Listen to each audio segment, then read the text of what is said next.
ఈసారి కొన్ని కుర్తీస్ మింత్రా నుంచి ఆర్డర్ చేసాను. ఎప్పుడు ఫ్లిప్కార్ట్, మీషో ఇలాగే ఆర్డర్ చేస్తున్నాను కదా, అవి ఏంటంటే తక్కువలో వచ్చేస్తున్నాయి, బట్ క్వాలిటీ అంత బాగుండట్లేదు. కొన్నిసార్లు వేసుకోగానే పాడైపోతున్నాయి. సో మింత్రాలో అయితే క్వాలిటీ బాగుంటుంది కదా అని ఆర్డర్ చేశాను. ఇవి అండర్ 800లో వచ్చాయి.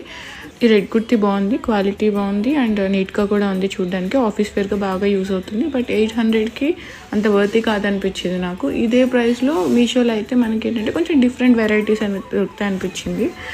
సెకండ్ పర్పుల్ది, ఇది కొంచెం నాకు ఫిట్టింగ్ అంత మంచిగా అనిపించలేదు. క్వాలిటీ అయితే బాగుంది. స్లీవ్స్ అయితే లాంగ్ వచ్చాయి. నెక్ అయితే రెండింటికి కూడా మనకి రౌండ్ నెక్కే వచ్చింది. కొంచెం టైట్ చేసుకుంటే లుక్ అయితే బాగుంది కంపారిటివ్లీ కొంచెం లూజ్ ఉన్న దానికన్నా. ప్యాంట్ కూడా చాలా కంఫర్టబుల్గా ఉంది. యాక్చువల్గా ఆర్డర్ చేసింది ఆఫీస్ వేర్ గురించి. మనం 8 to 9 hours వేసుకోవాలి. సో కంఫర్టబుల్గా ఉండడమే మెయిన్ ఇంపార్టెంట్ కంపారిటివ్లీ ఫ్యాషన్ కన్నా. సో నాకు ఇది కంఫర్టబుల్గా అనిపించింది. దీన్ని చున్నీ ఒకటే నాకు నచ్చలేదు యాక్చువల్గా, లుంగీ క్లాత్లా అనిపించింది. అది కొంచెం ప్లెయిన్ ఉంటే బాగుంది అనిపించింది. వితౌట్ చున్నీనే లుక్ బాగుంది యాక్చువల్గా. సేమ్ అదొక్క ఫిట్టింగ్ చేసుకుని ఉంటే మాత్రం ఇలాగే వేసుకోవడానికి నాకు కంఫర్టబుల్గా అనిపిస్తుంది. మీకేమనిపించిందో కామెంట్ చేయండి. Please follow my page, comment for the link. Thanks for watching. By by.